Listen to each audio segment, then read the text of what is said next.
One of the things I was most surprised about when I first got my Cricut machine was the mats that came with the Cricut machine seemed to lose their stickiness rather quickly. And I wasn't sure if that was normal or not. So I actually gave Cricut support a call, and I was a little discouraged to find out after spending so much money on a Cricut machine, I would also have to invest in new cutting mats all the time. Now, after crafting for many years, I've learned a few tricks about how to get the most out of your Cricut mats, and I am so excited to share those with you today.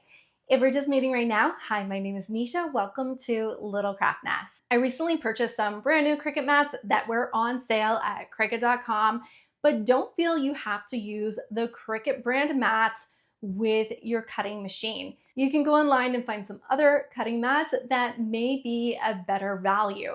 So shop around and see what mats are the best value and purchase those. Some of the other mats I've used have been from HTV Ron or Tech Wrap, and those work great as well. The first thing I do when getting a new Cricut mat before peeling off the protective layer is to grab a sticker. I have a whole drawer full of piles of stickers that some I've made, some have been given to me, and I just put a sticker right in the middle of that protective layer. So that not only helps me remember which way I put that protective sheet on top of my mat, it also helps me to line that protective sheet up. I like doing the taco fold by sticking that middle piece down with the sticker first and then letting the edges fall over. To store my Cricut mats, I have little command hooks actually underneath my desk, so my mats are hidden away, but they are hanging up straight, so they take up very little space. And I find that very helpful, and they're just easy to grab and use that way. Now, Cricut sells a variety of different mats, and you may be wondering, what mat do I use with what material? So the standard grip mat, which is the green one, is the one I use most often. It's used for adhesive vinyl and heat transfer vinyl, medium cardstock, and many other materials. So if you don't have any mats, that would be the one I would suggest to start with because you'll probably use that one the most. There's also a light grip blue mat, which is for lighter materials such as paper and thinner cardstock. And then there's a strong grip mat that is used for heavier material. So if you want to use some poster board or even some wood veneer, that would be a great mat to use. And then there's the pink fabric mat, which you guessed it is used for fabric. Now, I've seen a lot of people write on top of their protective covers of what each mat is for. So you're able to look at your mat and see, oh, that's the material I use for this mat. However, I would suggest that you don't do that. And here's why. Because the mats you use for materials when you just get them and your mats are nice and fresh and sticky may not be the materials you use for those mats later on. For example, if you have a green standard grip mat and it has seemed to lose a lot of its stickiness, it's not as tacky anymore, you could use that mat now as a light blue mat. So you could use it for paper. So that's actually one of the reasons I no longer purchase blue mats, is because I have so many green mats that have lost so much of its stickiness, it might as well be a blue mat now. So the materials you use on your mats now may be different than what you decide to use them for later on. My favorite trick for getting materials to stick on a mat after they don't seem to be so sticky anymore is to use a brayer. Now, I waited way too long before I purchased a brayer. I should have got one so much sooner because you will learn to absolutely love this tool. A brayer is basically a little roller, and it helps you push down that material on the mats, and you're going to get more life out of your mats this way because you're going to be able to get your material to stick down on your mat so that it's nice and smooth, so you'll still get nice clean cut lines. So definitely add a brayer to your crafting tools. Now, if your brayer doesn't seem to be helping too much anymore, it may be time to get new mats. But if you don't have time to go out and get new mats, one thing you can do is use some tape and put that around the edges of your material. And depending on your cut or your design or the material you're using, that may temporarily help your mats for now. I usually use painter's tape when I do this because I just find it so much easier to peel off my material and mat after it has finished cutting. Now, as a last resort, you can wash your mats. I do not recommend doing this for brand new mats.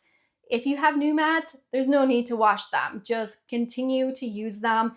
If you get things that are stuck on there and not coming off, grab a scraper and scrape off that extra material. I find things like fabric and cardstock and paper really like to stick to the mats. So use a scraper and scrape off any little bits and pieces that remain on your mat, and then you'll be able to continue to use that mat. Now, if you decide to go ahead and wash your mats because they just seem to be lifeless and not helping you with your crafting projects anymore, you can do that. I recommend starting off by scraping your mat, make sure everything is cleaned off of it, and then you can rinse your mat under some water. Add a tiny bit of dish soap to a spray bottle filled with water. Now, make sure you're using mild dish soap and not something with a strong degreaser, because that's just gonna totally strip the stickiness off your mat. You can spray a bit of that soapy water on your mat, grab your scraper again, and then try to scrape off all that extra gunk and get that off your mat. And then go ahead and take a baby wipe and try to get off any of that extra debris that you may not have been able to get off with a scraper. Give your mat one last rinse and then let it stand up to dry. And once it has dried, it will hopefully be a little more sticky again, and you can go ahead and try to use that mat again. Now that should help give your mats a little bit more life before you have to go out and purchase new mats again. But if that's not working, you may have to go out and purchase some new mats. Now, today I just got a question on one of my YouTube videos asking how old should their mat be before they go ahead and wash them. Now, that's going to depend on a few different things.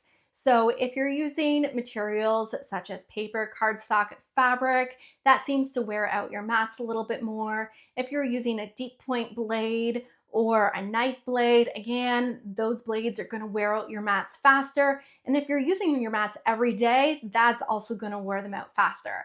So you may get a few years out of a mat if you're only cutting vinyl and you only use your mat once or twice a month. But if your mat is just no longer working anymore for you, it doesn't feel sticky, that's when I recommend go ahead and try to wash your mat, see if that works. And if it is not working, it is definitely time for new mats. Now, I have seen another method that some crafters use to make their mats sticky again, which is after washing them, they will put some painter's tape around the outside of their mat and then spray a coat of glue on top, such as tacky glue. Let that dry, and then you have a new sticky mat.